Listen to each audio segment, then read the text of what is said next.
Good afternoon, and welcome to Roots Tech. I hope you're having a great experience now that we're almost finished with day 2. My name is Lynn Broderick, and I will be introducing the panel. We're all a coalition, we're all equals, we're all from the industry, and we were just adding up our experience in genealogy, technology, and all that comes with it, with DNA and genetics. And we have over 3 centuries worth of experience among us.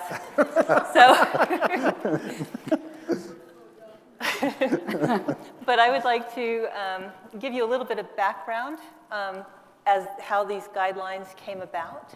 Last year, we had an ethics panel. Steve says there were 17 in the audience. I know there was at least 80.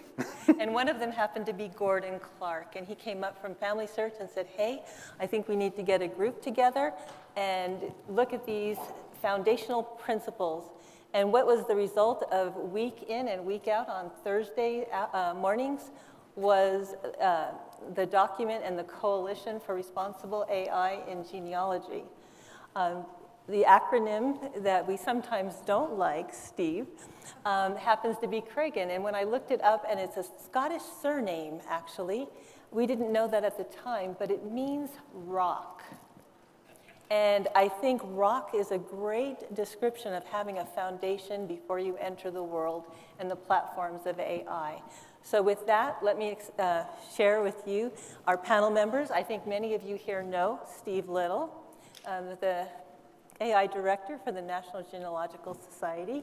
We have Kathy Behling, who is the former president of ICAP Gen and now currently teaches at BYU. We have David Ouimet, who is content strategist for Family Search. And then Mark Thompson of the Family History AI guys, along with Steve Little, as well as having a technological background and a passion for genealogy. There are other coalition members in the audience, and I'd like to acknowledge them now. We have Ashley Benz here in the front row, and you can stand. Why don't you just stand up and stand up? We have Catherine, who's worked diligently and has donated these cards so that you have the QR codes. We have James Tanner, and he's writing examples and doing all sorts of things for us. And Gordon Clark. Gordon Clark is there, and he's been talking to a lot of organizations and trying to obtain those endorsements. And then at the back, we have Jessica Taylor, who kept us completely organized. She's over there in the back, and Russ Lynch, who also worked on glossary and vocabulary as we tried to synthesize and distill these principles. And if I missed anyone, I do apologize. The lights are bright, and can you see anyone else? But we all were in it together. Roots Tech had asked us to make a commitment early, and that's why the 5 of us are on this stage, because we are the ones who could commit to being here. But each one of these individuals has done an amazing job. Now, there's some housekeeping. We ask that you silence all electronic devices and that there's no audio or video recording because they're doing it for us, and no photos. Sometimes people like to post ones when you're making those funny little faces.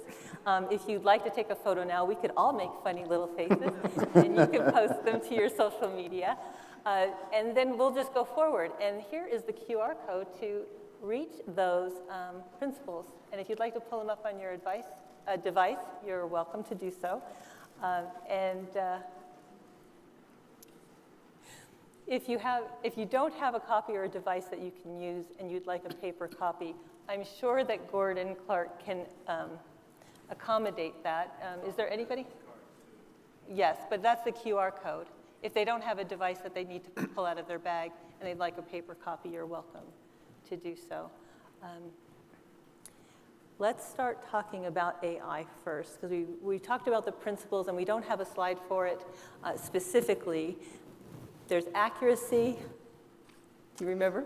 Yes, You've got a mnemonic. Okay, disclosure. Education. Privacy. Compliance. Okay. And how do we, I guess the question that I'm asking, and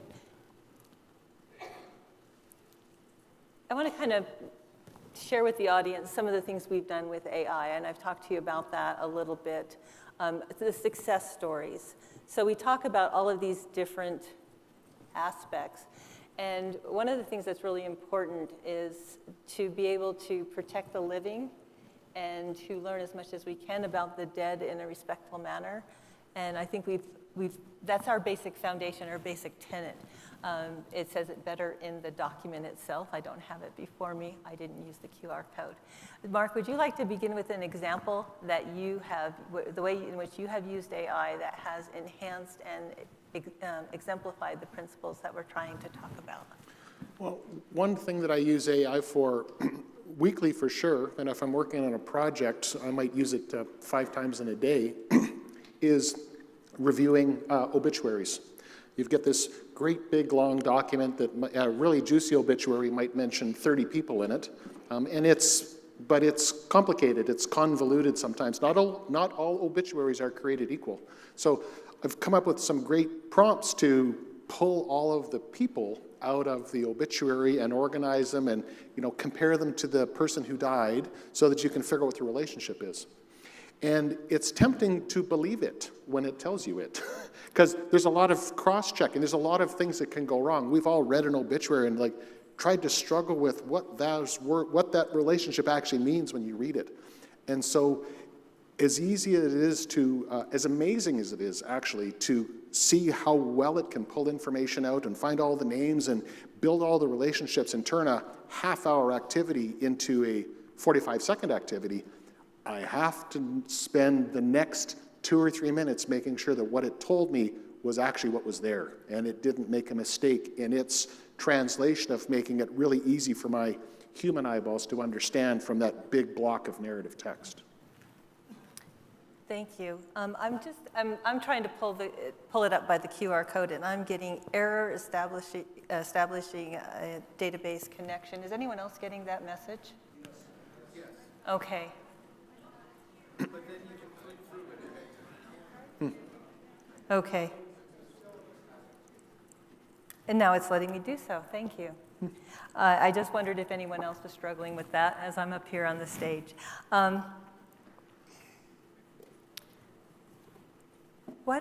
Kathy, why don't you share your experience? Okay. The way I'm using AI this week, because it changes all the time, I asked 3 different models to create where I could find all the religious records for anyone who lived in Ontario County, which is in Western New York. Now, I have a solid research log that has those sources on it, so I thought it would be a good test. And I did ChatGPT, and I used Perplexity, and I used, no, I've forgotten the other one, Claude. And they all did a decent job, but Claude did a fabulous job for me. And much more detailed. It included sources that I thought, well, good job. So it was really easy for me to check. And then, because I guess I have a perverse sense of humor, I really love to make it clean up after itself. And so I put into all 3 engines, please compare the 3 results that I got and put it into a table format so that I can compare, because I didn't want to go through all that text. ChatGPT was miserable because it couldn't handle 3 documents uploaded.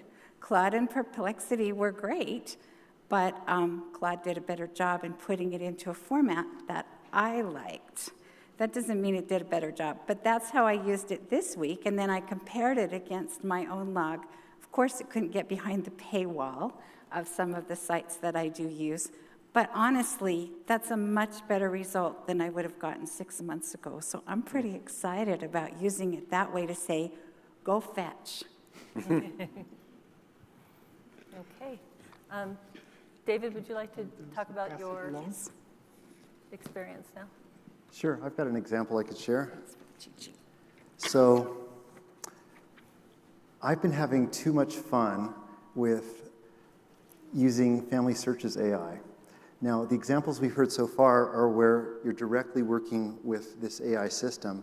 I'm talking now about Family Search's full text search, where Family Search has been working with its own engine, and I just simply get to talk to that engine. And so instead of typing in fields that have been keyed by a person, I'm looking at the full text that the computer has read off of historical handwriting. And I've had way too much fun because I've been tracing this one ancestor in the 1700s, and he was very mobile, going from state to state to state. So I would look where I thought he was in the traditional way, and I wouldn't find very many records. But when Family Search went and did full transcription of all of the land and probate and court records and all that stuff, I found him in states and provinces that I didn't expect him to be in.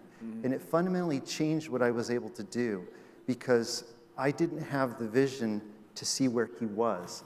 But the system, this AI system that had done handwriting recognition, let me search everything all at once. Then I could drill down and actually read the documents and learn the stories. It just transformed the way I did the research. Fabulous. And Steve?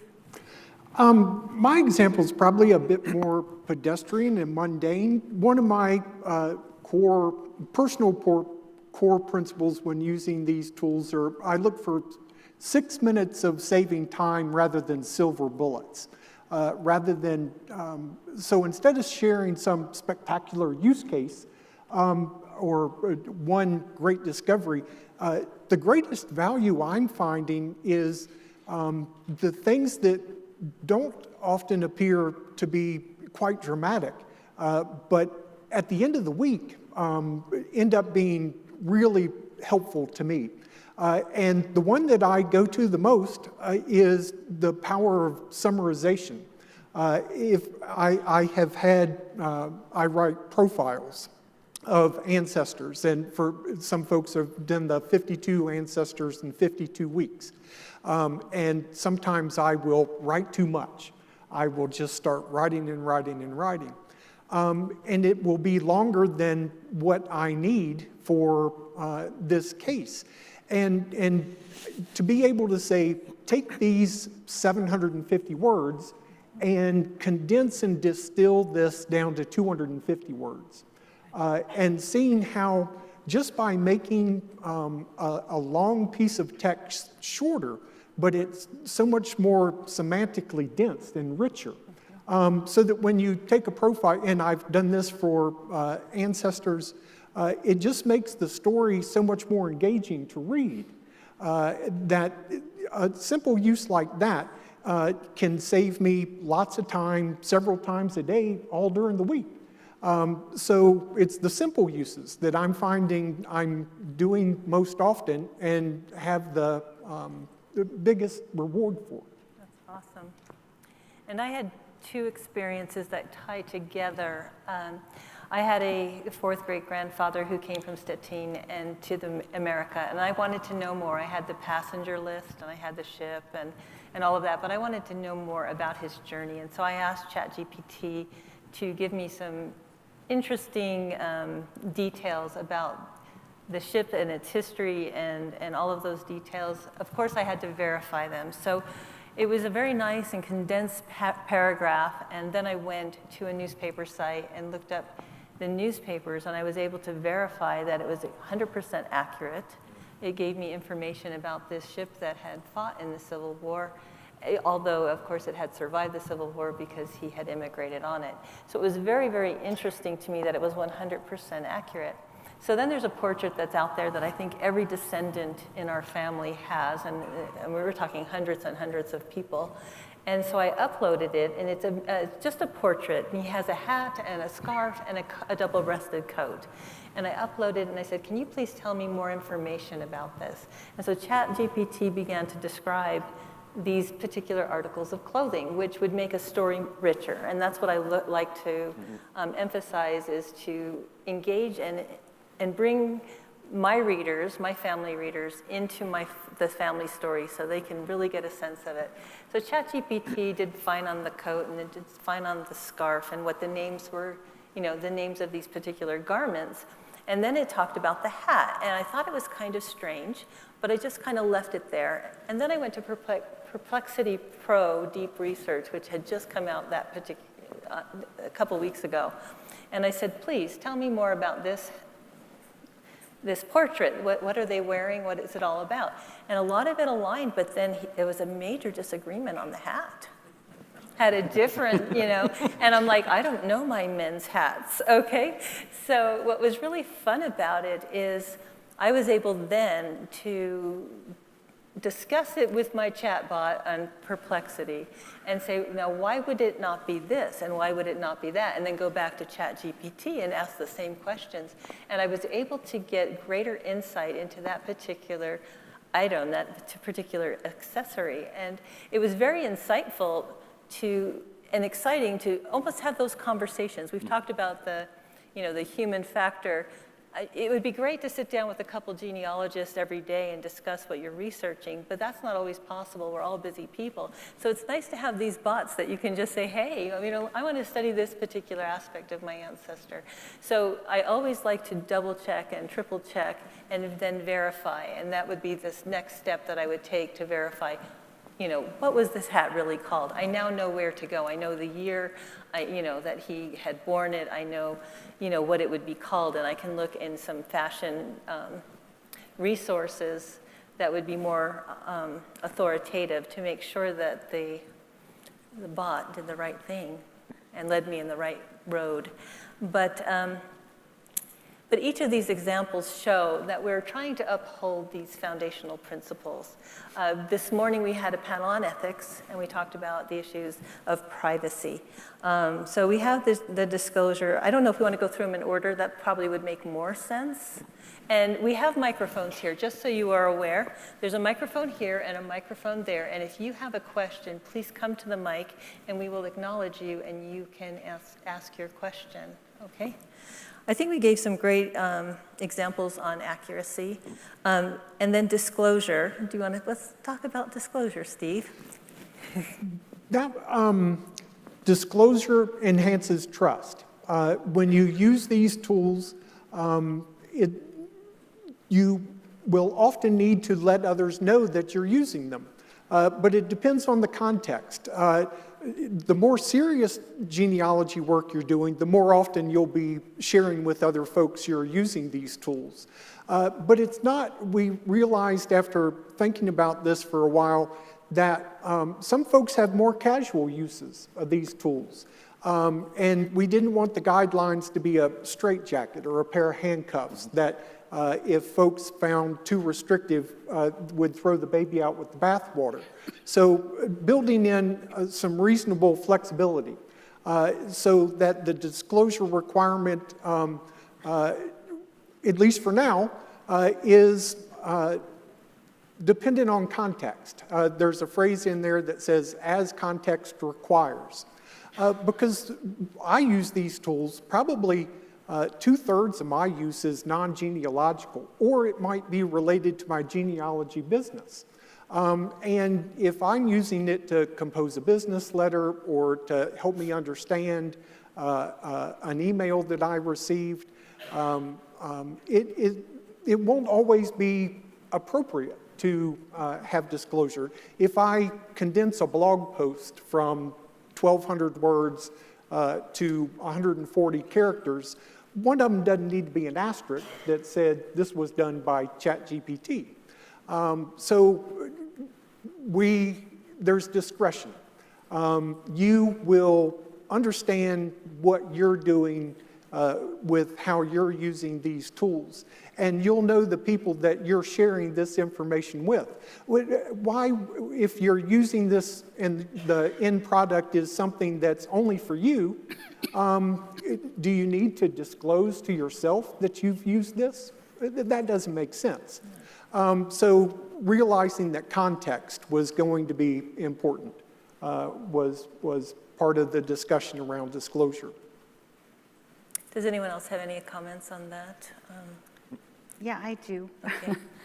When we've used this principle of disclosure, I really appreciated the water cooler phrase that you've used before. I don't need to say if I've run a document that I've written through AI for editing purposes. I don't need to disclose that. And as a matter of fact, sometimes I ignore its suggestions because I think, no, I like my sentence better. But other times, I think, nope, that's more clear. But that doesn't need to be disclosed. On the other hand, if I'm doing research for someone, I need to disclose what tools I use along with every other source that I've documented. So as Steve said, there's some latitude there, but the overall principle is a good one to keep in mind. I had a funny story that I just remembered as you were telling me that. I was concerned about plagiarism. A lot of writers are concerned about plagiarism because of the upload of so much information. And so I took a document that I had written, and I know I had written, and I uploaded it, and found out it was plagiarized. And then I realized that the source was me. So that's happening too, and it happened to another writer here at Roots Tech, and we were discussing it. So we do need to be careful about looking at the sources that they suggest, and then understanding, when the context, when to disclose and when not to disclose. But I did think it was funny that I plagiarized myself according to the chatbot. So you have a question, sir? Yeah, I went to the Ancestry booth and I used the full text search on my father. And I thought that I had found everything possible there was about my father, and I was wrong. And I found a document about his marriage to my mother, and a note of permission that was written by someone other than their parents that gave them permission to be married. Anyway, but it also pulled up a document of my grandfather and grandmother's marriage and such as that, which was really great stuff. I had not seen that document before on either one of them. But in the dialogue over on the right side of the screen there, it gave all of this information about my grandfather and my father, and then it gave information, put out there my name, my birth date, my location of birth, and all of that. So I was included as a living person with the information about deceased people. Now,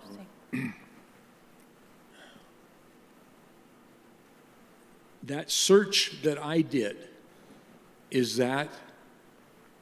am I the only one that can read that, or does that become part of the domain that's out there? Is all of that collection of information? Now can someone else, for example, search my father's name and come up with all of my personal information as a living person? Now let me through that document. Let me clarify. Are you using a very specific website? Is it Ancestry.com or is it Family Search? It was Family Search. I'm sorry, I may have said that, misstated that. Family Search, and it was a full text search. So I used that, the experiment thing, and I did my father's name. But in that, it gave a lot of details about my father, but it also put my name and my birth and my brother's name and my brother's birth, and put all of those things in there in the search about my dad. He's deceased, I'm living. I don't particularly want, there are people in this world that I really don't want to be able to exactly. get into my personal You're talking about the information. principle of privacy. Exactly. And we can discuss that as a panel now, because it is a very, very important principle to be following. Even in the U.S. with our census, most people are living beyond 72 years, and so they'll find themselves in the census, and that becomes a challenge for some of our seniors. Let's talk about privacy for a minute and exactly his concerns, because what I found a great explanation, a simple explanation about AI, and I know, Steve, you talk about these things, but I really like this one, and it basically says our brains, we have dendrites and synapses, and if I see Steve, I don't see, oh, there's a man. I see Steve because I know Steve. But if I look out in the audience and I see someone, I see, oh, there's a woman there, and she's at a genealogy conference, and it's very general compared to very specific. My brain goes from 0 to 100. From what I understand, and it's a very simple explanation, AI does something different. It takes all of the information that's been fed and it goes through and it makes decisions, but it can fire at 30%, 70%, or 100%. And a lot of times that's now based on whether you're using a free account, a paid account, or that super $200 account. And so you're going to get different outputs because AI doesn't act like a human brain. And so with privacy, what we have to understand is there is personal information about living people in a lot of databases. I know that if you are on Ancestry.com and you search your name, you might have some of your personal information come up, and including your birth date. You can write to the company and ask them to request, you can request to have it deleted, and they will do that for you. But they're gathering their information from public records. We have our voter registrations. We have, earlier today I talked about the idea that the Utah legislature had to balance records, public record access with public record access online. What is ethical? And initially they put so much online that they had to then come and remove some of it. So is that still out there? It's possible because that's the way the internet operates. What would you say about privacy and AI? Because it is a major issue. Oh, David? If I may answer your question by comparing two different scenarios. One is if you're in a closed system like Family Search. The AI magic has already happened in doing the transcription of all of these records that Family Search has. And they've done the training of the AI engine inside that private system. So nothing's leaking out there onto the internet. Now, when you log into the website and you're querying information, it's retrieving what it already knows. It's not modifying anything based upon what you're telling it. It's just retrieving what's there. So your results, if it gave any personal information about you, it would have been from a record that's already there. And if you have a concern about a record showing private information, you would contact Family Search and say, can you take that down off the website? And they'll remove that from the website. Let me contrast that with if you're using ChatGPT. If you go to ChatGPT and you've kind of got all these facts about your living family members, and you throw it into ChatGPT and say, write my family story, it's going to produce a narrative family history from your data. But now it's learned from you all of this new information. And that information could find its way to other people because you've told it new information it didn't have before. That's an open system that's learning from you. So that's how I see the difference between the two. Okay, in Family Search, if someone other than my family, other than myself, let's say, searches my father's name, he's deceased, and so his information is up there. But for living people, such as myself, it shows living person with no details. Right. That search that I did on my father, that gathered that information that also had my personal, like my birth date and such in there. That search, does that become part of an open, searchable domain that somebody else can access that would violate this living person? No, it does not. But I'll say this. When you got that result, did you click on it and look at the actual record? I did. And the record had your information in it? Yep. That was already on Family Search. What you want to do is contact Family Search and ask that that record be removed because it has private data that shouldn't have been exposed. And they'll remove it, and then no one will ever find it again. Awesome. Thank you. Thank you. And we do have another question over here. I'd like to get back to disclosure for a moment. I dealt with this a year ago in another environment having to do with medical disclosure, where AI is being used to create, to respond to emails that were coming in and create a response going back out because the doctors would be inundated with so many emails. But the doctors reviewed the email before it went out and signed off on it and agreed that it was accurate. And so the question came up, should they disclose? Because in the end, it was their own judgment. It wasn't the AI portion that wrote it. And of before I tell you how we responded to it, I just wanted kind of your impression. If you use AI, which brings up information for you for, say, an article you're writing or for a customer you're preparing information for, but you check every bit of it beforehand, and you are attesting to the accuracy of everything in it. That goes back to the accuracy portion of it. Is AI just a casual tool essentially you use, but in a sense, you don't need to disclose it because it's really coming from you, or because you used it as a tool, you should still disclose it? How would you deal with that? And then I'll tell you what we did in the medical environment. Yeah, I'd happily answer that one.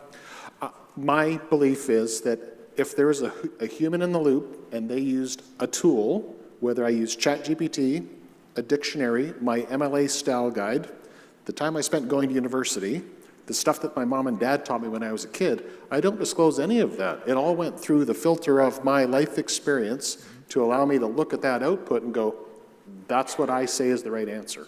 And I think that because it's the new kid on the block, there's a lot of overthinking about disclosure.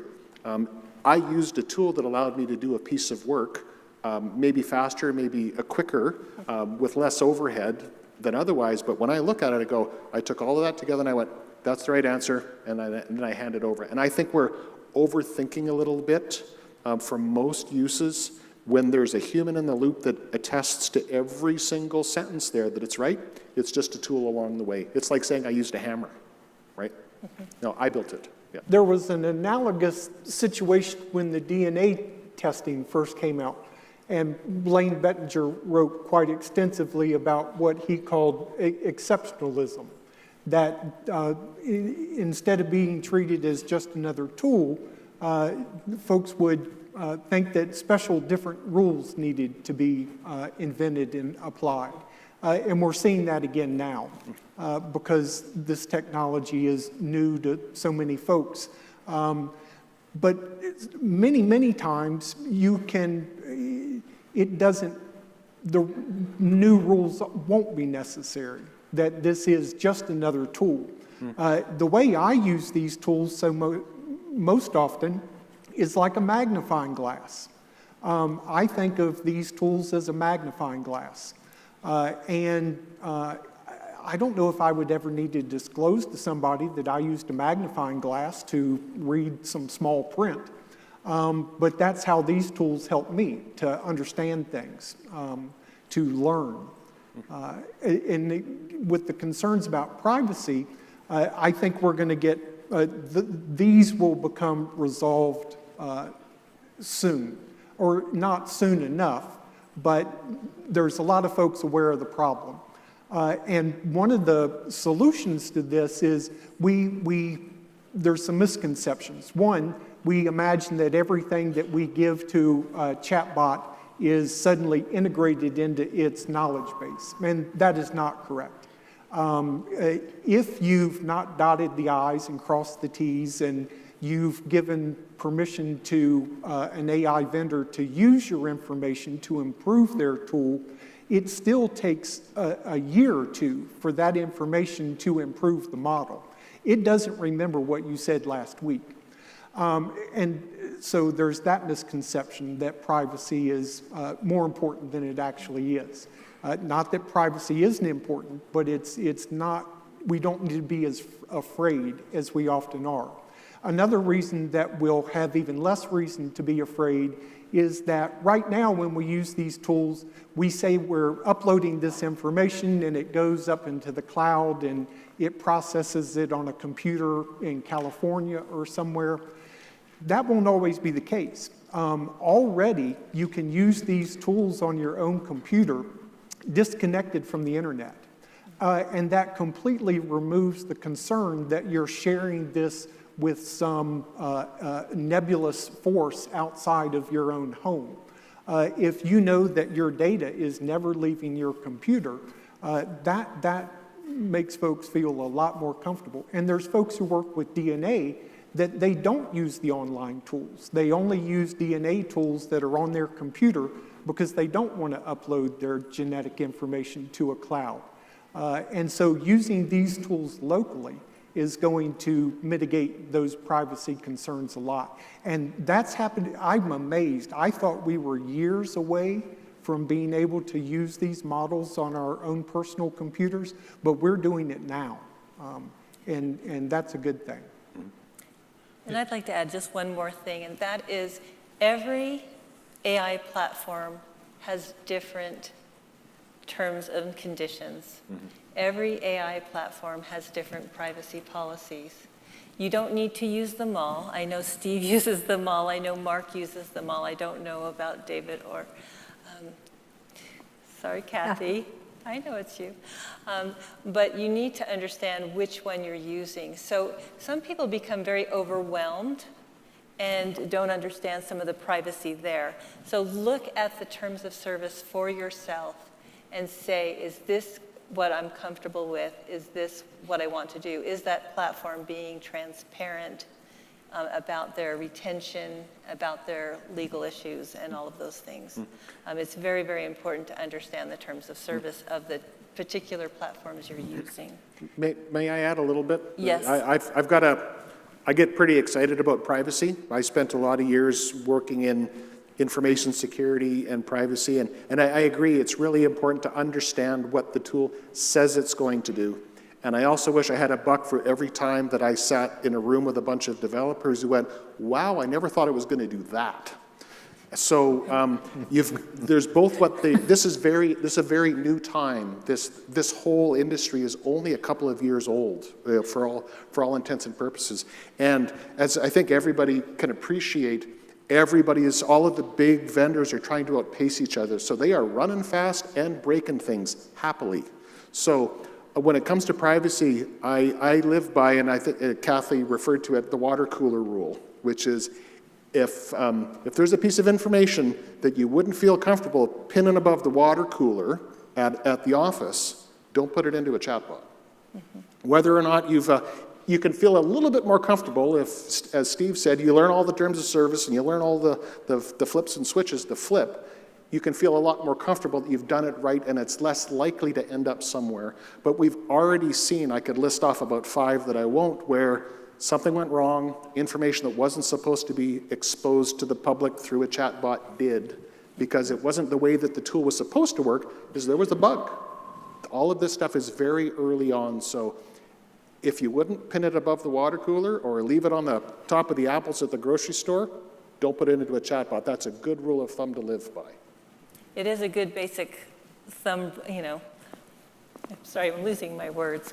But I do have a question about the water cooler, because the water cooler is a community. So if you have a genealogical community and they're trustworthy and you're sharing that information with them, that's very different than sharing it with the world where there may be access elsewhere. And sometimes we have to think about those individuals who we may not know, who may have nefarious purposes, and consider that when we're putting information. As far as privacy for living, and I'm just going to ask, would you use pseudonyms? Would you use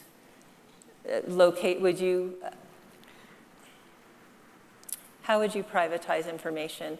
You can, if you have a name, a birth date, a location, and your gender, you can almost find out anything of anyone in the world. That's how little information someone needs to know more about you. What my go-to move is to anonymize the names. Like, pretend, for example, see a spreadsheet in your head, if you will. You've got all of the names, maybe the birthdays, maybe you've got your DNA match information. If I take all of the names and I anonymize them so that they are some scrambled other set of names, and AI is really good at saying, take my 50 names, make 50 other names for them. Now I've actually got something that's completely anonymous that I can use to actually analyze my information. So that's a really interesting use of AI. But you're absolutely right. Every new fact that you add makes it easier for somebody to figure out other things about you. And it's amazing how few pieces of information it takes to build a profile about you. And not that we've heard anybody doing this yet, but you know, the more these tools get used, the more you stray from the big, you know, ChatGPT, Claude, you know, there's going to be 1,000 little companies that come and go that we've never heard of. Some of them are just going to make mistakes, and some of them are actually going to do bad things with our data, as we've heard with other companies along the way. So we do have to be really careful. You know, they're not going to work the way that they said they were going to work, and we don't yet know where our personal level of trust is going to be with these tools and with what they say they're going to do in their terms of service, and whether they actually do it. So I like anonymization right now as a way to process real genealogy information. So I anonymize first, and then I put the anonymized stuff in there to work on it. Can I know you've been standing there for a long time. I'll make this short. But my students at BYU are a very different generation than I am. They have very little expectation of privacy. So their question is often, what's the problem? And I have to step back and say, all right, is there going to be a problem for someone else in the future? And all of us in this room can make a difference with that as we try to decide what should be private and what shouldn't. So let's err on the side of caution for right now until we know how things are going to work a little farther down the road.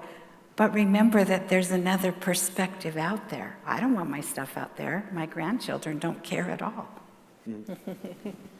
Very good. You've been standing there for quite a while. Yeah, no, it's quite all right. No, the discussion on privacy, I have no disagreement with. I think it's a very good discussion. What I was raising, though, wasn't a privacy issue. It was a disclosure issue that if you are using it as a tool, should you disclose it? General feedback I think I heard from you was it was simply a tool. And as long as the end product was something that you were, it was from you and you were taking responsibility for it, there was no need to disclose the tool that you used underneath. And there's nothing with privacy. And just a comment on that, I generally agree with that, but we discussed this very thoroughly in the medical environment that I was involved in, where the responses were written by AI, but then signed off on by the doctors who would review it and it was theirs, should they disclose or not. We ended up deciding, and I recommended, and we did go with the disclosure, and the reason being that even though the doctor signed off on it, if it later came out that AI actually drafted the notes, that there could be a lack of trust of, well, what else, who really did this come from? Did this really come from the doctor? Can I trust it? Why didn't they tell me it was AI? And in the medical field, trust is way up there. And I guess the question is, in the genealogy field, to what degree do we need to share that? Or if we look at it simply as a tool, and what the end product that we're handing over is our end product and we're standing behind it, we don't need to disclose our tools. I still think that's something worth thinking about. If I could comment on this, I think about this disclosure principle, acknowledging the use of AI enhances trust. We're going to get to the point where AI can produce information, photographs, movies, that are indistinguishable from real. And so if you are showing a photograph of an ancestor that was really AI generated, you don't just put it up there without mentioning anything about AI. You're very clear to say that this tool generated this photograph, it's not real. Otherwise, people don't know what is real. And so there is a level of trust that needs to be gained by expressing clearly when it is indistinguishable, when there could be a question here. Absolutely. I agree. I don't know if were you... Okay. Short kid. Thank you all for your time. It leads into that gentleman's question and your answer. When we're doing our family tree research and we find things from AI, how do we source it? Again, if I may answer that, have you noticed as the months have gone by that these systems, ChatGPT, Claude, and the others, they've gotten smarter, they've gotten better. And sometimes you're seeing sources appearing now where they're telling you, here's where we've got this from. If you think of a really good AI engine as like a database on a website, you search, and the database is just a finding aid to get to the really good stuff. Well, that's a really good way to use AI. It may tell you a nice story, but when it's giving a citation to where it got the information from, you kind of push aside what the AI gave you and go to its source and learn about the real information you're looking for. So I think that's what we want to give preference to over time, as these systems disclose for us where they got their story from. But if they don't do that, if there's no sources given by AI, then what I've done is gone and searched to see where they actually got the information from. For example, the other day I said, produce a bibliography for me on this topic. And it gave me all these books and articles and websites to read. I went through to verify every single one of them. Over half of them were completely fake, completely false information. It did its best to answer the question by inventing sources for me. So I was seeking for truth like you are, and I found a few references that were real and a whole bunch that were fabricated, so I went to the real ones.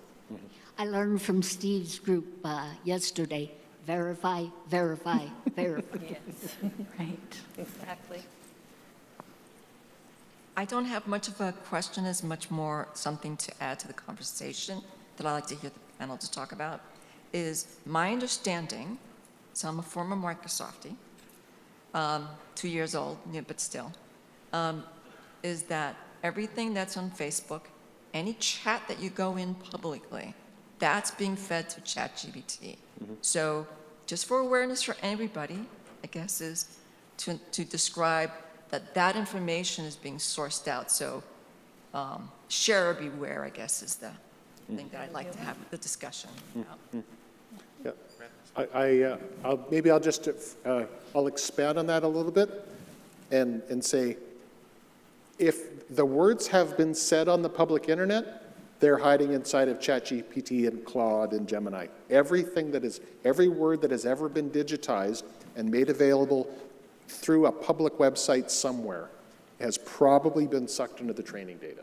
It's a little bit hard for us to wrap our heads around. That doesn't mean that you can go and find where they got it. That's not the way that they work, but everything essentially is in there and is in some way accessible. If you can think of a way to prompt for it, you can probably find it. That's true. And let me just add to that. And that wasn't the case when it first started. When we learned about these models, they were being trained on certain things. And as they aggregate more and more data into that, that gives us greater accuracy, but greater problems as well. And we really have to be careful about, where did you get that? And so as you said, David, I will go out and I'll see can I find that somewhere else, this thing that this model has quoted for me. If I can, that becomes my source. If not, I have to say, generated by this AI platform, this model on this date. And the date becomes very important because what the model's doing today isn't what it's going to do 6 weeks from now. I don't have a question, just a comment. There was some ambiguity. I am the head of privacy at Ancestry, and there was some ambiguity earlier, which got cleared up, that the gentleman was using Family Search. But if anyone has any questions about how we approach these issues, I'm here, and I'd be happy to answer them after the panel. And I just want to say thank you. This is a really important conversation to be having this time, and we've loved to have these conversations, and thank you for having them. You're welcome.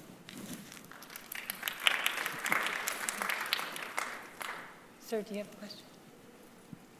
Yeah, is there any that you could add about local private AI models when they're offline, run on private devices? Yes.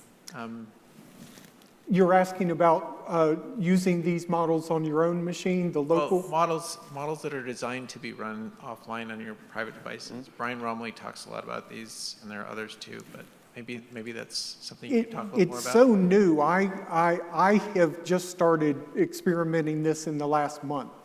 But the tool I've been doing to experiment with this is called LM Studio.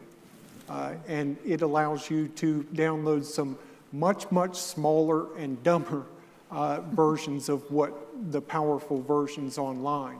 And we've known colleagues who it's melted their computers. It's really stressing. You have to have a beefy, powerful computer to do that today. Now, that's not to say in 3 years you couldn't do it on your watch. We'll see. Well, there's been, just like on some of the graphs you were showing yesterday, there's been dramatic decreases in cost of these to operate the models, at the same time as their capacity and their competence is, going exponential in the other direction. So, I'm probably not very far in the future, you'll be able to get a lot of use out of something that has much lower requirements. Yeah. Those curves are already crossing. Like Yeah.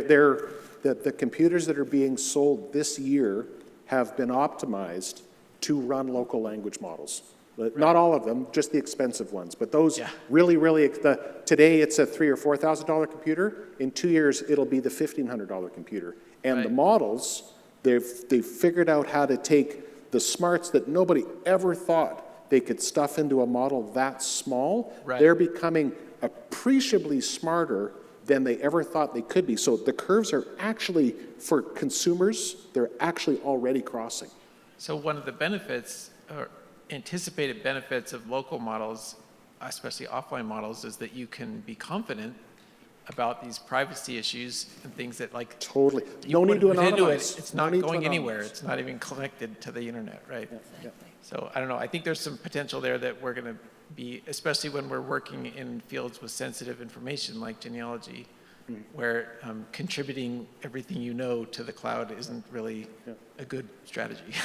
I will gladly take my full unanonymized DNA match information and analyze and modify it inside a local language model without any concern or fear, because I know that I can reach over and pull that plug directly out of the wall. There is nothing going out to the internet. It's sitting on my computer, and when I close the application, it's gone. There's nothing leaves the computer. That's not happening very much. That's really sort of at the very, very geeky edge. But in a year, it's going to be just the enthusiast, and in 2 years, it's going to be absolutely normal. In fact, even already silently behind the scenes when nobody's looking, Apple is already rolling out the ability to do this on phones. There's some interactions that you take right now when you use the new AI whiz-bits that are being built into Apple Intelligence on your phones that never leave your phone. The big manufacturers like Microsoft and Google and Apple, they know they really want to get this device doing AI, not in the cloud. And although they like to tell us that it's all about privacy and security and everything else, what they're really trying to do is make us pay for the electricity for running those systems. Because they're really expensive when they pay the bills. They want us to pay the bills in the house. Well, and talking about that particular aspect of it, you say that the models are coming down and it's going to be basically free to use them, but there is a cost, and there's environmental costs, both water, electricity, and rare minerals. So we do need to be aware of how we're using the planet, if I can make that comment. Go ahead. Hey, so education is really important, right? And our young people, a lot of them are doing genealogy already, right? They're very much interested in this. So as we're teaching them about the AI models and stuff, what would you suggest, or do you have suggestions of how we should go about that so we can include the ethics part of it? Because this is going to be really important for our young people, because like you said, they don't care. I have this generation. These are my kids, and they do not care, because they're like, oh, it doesn't matter, it's out there anyway. Well, I can tell you what I'm telling my students right now, which is, yes, go ahead and play in the sandbox. That's great. But don't submit anything to me that AI wrote. Don't assume that that's your best search engine. Be very skeptical of what you have and what you found, but go have fun. I have a student who's native Italian speaker, he's native Portuguese speaker, but his ancestors came from Italy. And he said, I can't read this document. And I was about to say, you can use Google Translate, because that's what I did 3 months ago. And he said, I just dropped this into ChatGPT, look at this. And I said, can you vet the translation? He said, no. I said, well, you need to find somebody that can. But I wanted to cheer, because how much time does that save? So go play in the sandbox, and that's good advice for all of us. Go play, go have fun. It's kind of fun to be just as dumb as everybody and just as smart as everybody all at the same time, because we're all learning together. So there's no intimidation factor, but we just have to say there are guardrails, just like when you're learning to bowl and they put up those bumper cars, right? We want to keep the ball within this lane. So I tell them they need to be very, very skeptical and to use their very best analytical brains on what they find, but to not worry about it, just be very cautious. And as things get better, as you've talked about, the privacy guards will be stronger, then there'll be less that I have to tell them. But right now it's go ahead and play, but don't, for today, for this class, for this semester, don't be turning it in like that. Another thing that I'm very excited to have learned this week, talking about education right now and for the past year, if you wanted to learn about how to use AI for genealogy, you would find a YouTube video or listen to a podcast or come to a seminar like this. But it's going to be integrated into regular genealogical education. And a big leap was made in that this week. Nicole Dyer and Diana Schultz of Research Like a Pro just this week published a workbook that accompanies their Research Like a Pro textbook. And students will be learning how to use AI responsibly while they're taking a methodology class or a documentation class or a transcription class. The best teachers are already learning how to use these tools, and they're teaching their genealogy students how to do this responsibly. And Nicole and Diane are doing it very responsibly. They've almost sold out already, so you'd have to run across the hall and get one of their last copies that are left. But that's going to be a really good thing. Our best teachers are learning how to use these tools, and they're teaching their own students already. Thank you. Well, and I just have one comment, Kathy, because we talked about you using AI with your students, and you're talking about output. Don't turn anything into me without verifying. But I think as an educator myself, the most important thing we need to look at is input. You know, what are we teaching our children to do? And every AI platform is different. And yesterday I described Steve's 3 o'clock session as someone on stage throwing out candy, and please don't be offended, to 4-year-olds. Not that you're 4-year-olds, but I was thinking of a child that I know. And they're collecting all of the candy, and they plan to eat it all at once. And I know as a mom that they would get sick. And so I'm sitting here, more the conservative. I keep joking with this panel. I'm kind of the mom. I'm kind of the teacher. I'm the one who's pulling back just a little bit, because before we have output, we need to have input, and we need to understand what that input is and how to put those guardrails around, and that's where we talk about privacy. We should never jeopardize the living while we're seeking our dead and our families. We should never jeopardize our information. So I tend to be on the conservative side. I admit that. But I do want you to be aware that proceed on the side of caution until we know more, particularly with certain platforms versus other platforms. And there are some warnings out there. I go outside the genealogical realm to obtain my AI information, and there are warnings within the larger community. So I just want you to be aware, to do your homework. That's the teacher side of me. And to watch your input so that you're getting the output that you hope to get. And we are running out of time. Thank you for your questions. And we'll wrap up now. Do you have any final thoughts? And we'll have 2-second thoughts. You're good? Just go have fun with it. Don't be afraid. Go have fun. You can learn so much. Okay. And I would recommend that you read each one of these and see how it applies to you. You learn a lot here at Roots Tech, and this is truly the foundation that can help you find that success and have that fun. You can't have fun if the playground's not safe.